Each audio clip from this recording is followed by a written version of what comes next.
是秀秀，今天呢准备了几根黄瓜，打算呢用它做一道酸脆爽口的美食。黄瓜去头去尾，切成约4厘米的段，再切成条。切好的黄瓜装碗中，放适量的盐腌出黄瓜的水分，抓均匀。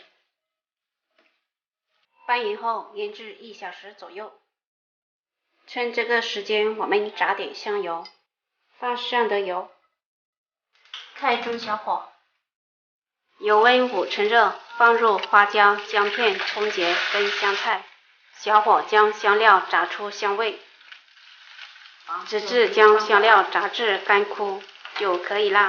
我们把香料加出来，剩下的油晾凉备用。接下来切点蒜跟小米椒，小米椒切圈，蒜切片，切好装碗中。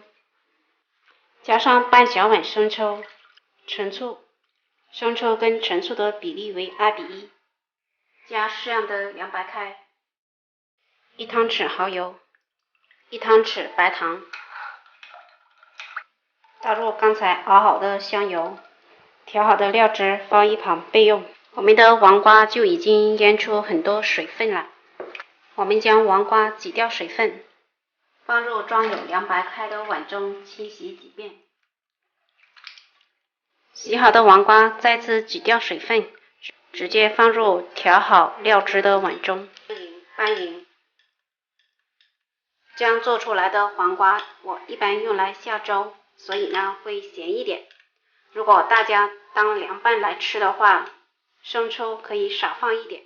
盖上盖子，放冰箱冷藏4小时左右。